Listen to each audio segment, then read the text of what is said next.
NewsNation correspondent Kellie Meyer has the very latest on the conflict and the efforts to help Americans who are still trapped there. Hey, Kellie. Hey, Elizabeth. Yeah, that's right. You know, the White House says they are helping to get Americans out. But right now, there is no organized evacuation effort like the one that we saw over the weekend at the U.S. Embassy. They say that's to keep U.S. forces from going on the ground there. But there are still around 16,000 Americans in Sudan.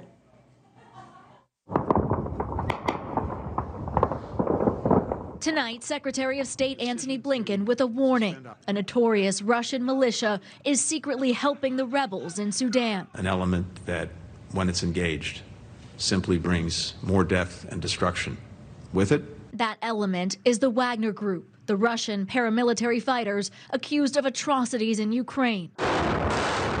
Now on the ground in Africa, fueling the fight against the Sudanese army.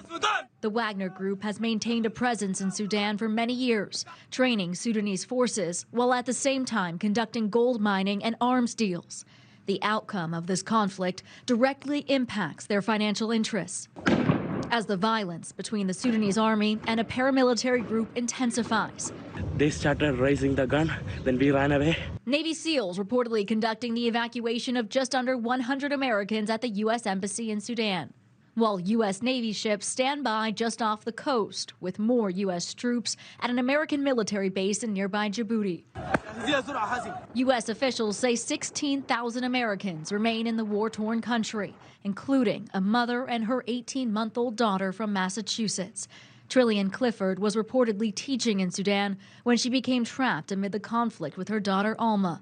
Now the U.S. says they are facilitating evacuations of Americans solely by land, without American troops on the ground. But National Security Advisor Jake Sullivan says the U.S. is not ruling out another air evacuation. When it comes to being able to respond in extremis, should we feel we need to do so to protect the security of our people who may be coming under threat, the United States has the kinds of assets and capabilities necessary to be able to do that.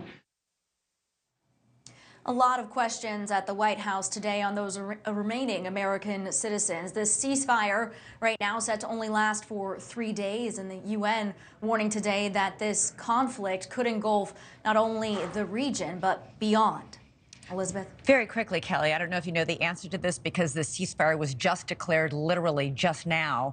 Is there any chance that the United States military may be able to do another airlift during this 3-day ceasefire, take advantage of things being cooled down, hopefully for a few hours?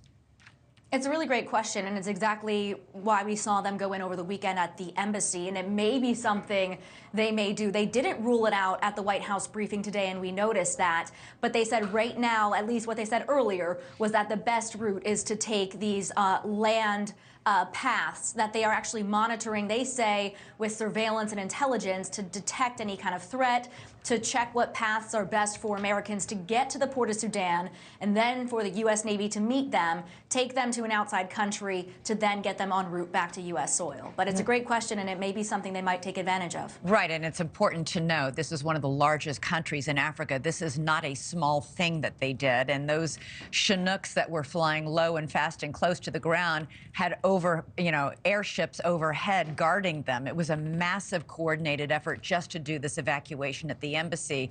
To do it a second time would be a huge thing. Very quickly, what are they going to try and do to get that mother and her daughter and others like them out? Do you know? So right now they are focusing on just that intelligence, surveillance, really doing this by land to try to keep U.S. forces from getting on the ground there. So they are going to keep monitoring the situation. But again, they said they could, if they feel as though it's the right thing to do, maybe do something by air again. But like you said, the U.S. officials talking to us about it over the weekend, that was something they said that only the U.S. could accomplish, that it was the fast and clear, and they were able to get in and get out, no shots fired. So it was only 1 hour on the ground, as you said. Right. So it's an extremely dangerous situation if they try to do something like that again. Right, they really pulled that off. Our allies are also evacuating, none of them in such a complicated way as we were able to pull off. All right, Kellie Meyer, thanks so much for that live report. Thank you for watching. Go to newsnationnow.com to find NewsNation on your television provider. And don't forget to click the red subscribe button below to get more of NewsNation's fact-driven, unbiased coverage.